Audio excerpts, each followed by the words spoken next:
Adakah sebenarnya kita sedang menyerahkan kunci kedaulatan digital pada negara lain? Politik itu ada had dia. Kita nak buat baik untuk negara kita ini. Baca betul-betul dokumen itu. Maafkanlah Fazli Sa'ari, Ahli Parlimen Pasir Mas. Maklumlah, dia tak ada SPM.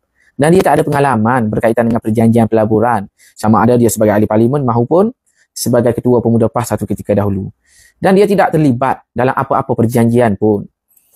Jadi maafkanlah dia. Dia tak tahu. Kita cuba untuk bagi kefahaman kepada dia. Lee, dengar mata Lee. Lee, ni, hamba nak ayat payah sangat dia hamba nak faham.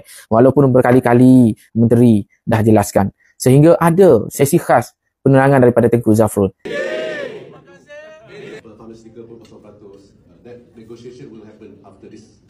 Tapi nak buat macam mana? Orang tak ada SPM. Janganlah kita nak expect dia tu boleh faham dengan mudah. Dia, Lee, kita kena yakin kepada kerajaan. Kerana kerajaan tak sama dengan lebay-lebay kerajaan Kelantan yang ternyata gagal dalam perjanjian. Ternyata banyak buat kesilapan sehingga balak 15,000 ekar pun tersalah lulus. Jadi, pada Lee, sabar ni, hamba nak jelas. Perjanjian pelaburan bukan perjanjian penjajahan. Perjanjian pelaburan ini umpamanya pasaraya. Kita, Lee, dengar Lee, dengar balik. Umpama pasaraya yang besar, yang mana kita nak jadi supply barang. Contoh kita ambil, kita supply buah tembikai ataupun timun Cina. Pihak pasaraya, dia tidak akan beli tembikai ini dengan suka hati dia. Hari ini nak beli dengan A, hari ini nak beli dengan B, hari ini nak beli dengan C. Tak boleh. Kerana ada perjanjian. Jadi, contohlah, Fadli jadi pembekal buah tembikai kepada pasaraya A. Dan pasaraya A ini perlu mengambil ataupun menerima barang buah tembikai tadi untuk dijual dalam pasaraya. Jadi nak jual buah tembikai kita itu perlu ada perjanjian. Inilah yang nak masukkan ini. Dengar ni.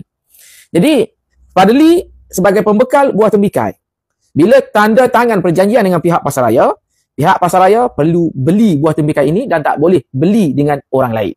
Dan pihak pembekal, Fadli tadi, mesti menyediakan tembikai yang diperlukan. Okey, kalau tak sedia, langgar perjanjian. Dan pihak pasaraya, jika tembikainya tak habis, dia tidak boleh menggunakan alasan, tak nak belilah sebab tak habis lagi. Tak boleh. Habis ke, tak habis ke, dia mesti beli. Jadi, apa kebaikannya? Kebaikannya adalah jaminan kepada pembekal itu.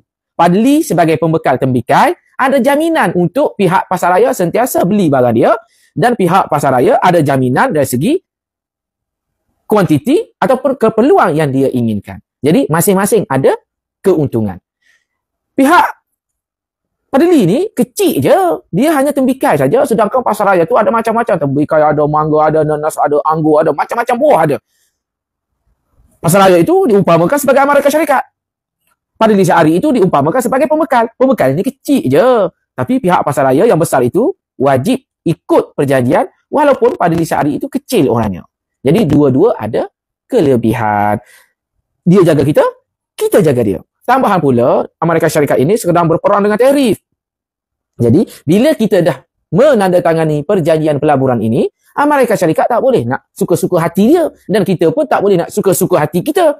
Jadi, inilah pelaburan. Dan bila ada perjanjian, dia lebih terjamin. Sebab apa, Fadli? Produk Malaysia ini nak tembus ke pasaran antarabangsa, terutamanya Amerika Syarikat, susah, Fadli.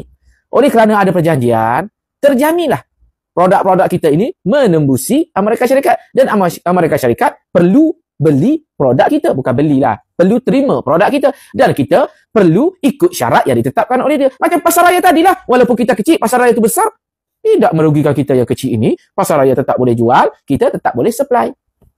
Faham tak, Fadli? Susah sangat. Itulah, kalau ada exam Julai, pergi ambil SPM baliklah. Patutlah Pasir Mas tak membangun pun.